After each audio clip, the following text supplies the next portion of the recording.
So welcome back to the RCA Training Tip Show, where today I'm going to provide an update on how expert bike fitter Neill Stanbury is going with his desire to get his cycling fitness back after 6 months off the bike.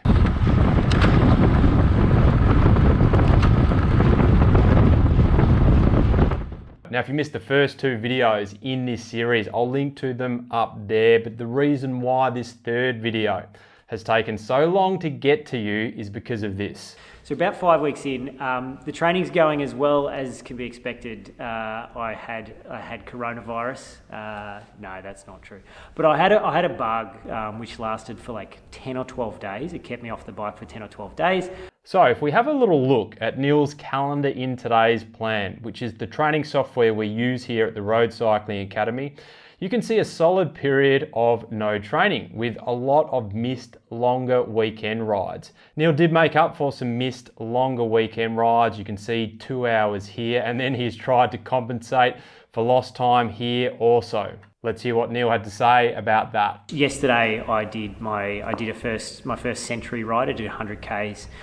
First time I've done that in a long time, and finished okay. You know, Cam's told me to sit at this low wattage, this zone 2 stuff, and I just tried to poke along at 140 to 160 watts for the whole thing. Now, while it's good to see this commitment from Neill, in an ideal world, I would have got him to ride 3 hours first before going straight to what was essentially a 4-hour ride. I would rather see him step up his aerobic-based training in terms of volume in increments of 1 hour for the longer weekend ride. So from 2 hours to 3 hours to 4 hours. But look, people will be people, and if you want to ride longer, I'm not going to tell people not to ride longer. But if we look at Neill's data from that ride, you can see Neill's firstly done a great job of consistency on the pedals at a zone 2 power output, but his cardiovascular system is definitely stressing at a zone 2 power output, drifting at the start of the ride once warm from around 136 to 137 beats per minute to around 160 beats per minute.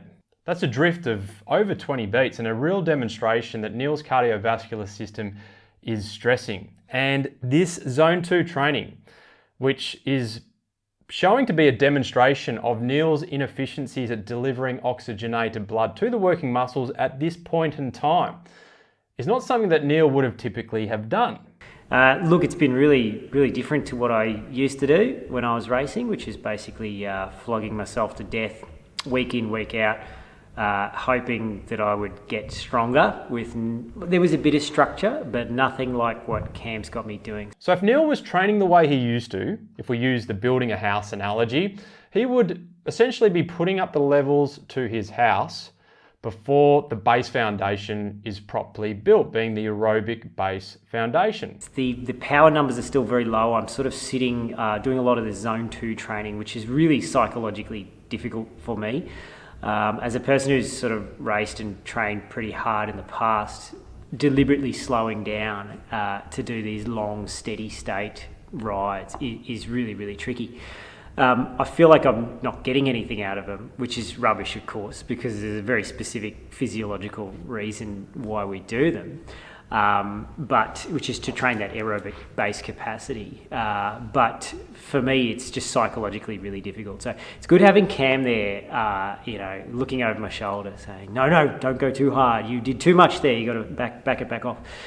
Because that kind of keeps me in check and stops me from deviating too far outside of the correct parameters for the training. So there's been a fair amount of disruption up front in Neill's cycling training program, and we're yet to see that consistency, which is super important in Neill's training. Even if I open up this graph below, which demonstrates the level of stress and fitness gains Neill is achieving, you can see it's inconsistent with a big jump recently, which was due to that big Sunday ride, and is an indication to me as a coach that there could be a bit of delayed fatigue creeping in because Neill hasn't stretched himself that far in over a 6-month period of time, and he's taken a big step up. So I'll certainly be keeping an eye on that as a coach, and ideally, if I transition to another RCA member here, would rather see a gradual increase in training stress, as you can see here. This member's called Chrissy, and she's just knocked out. If you're listening, Chrissy, one of her best road races ever. Well done.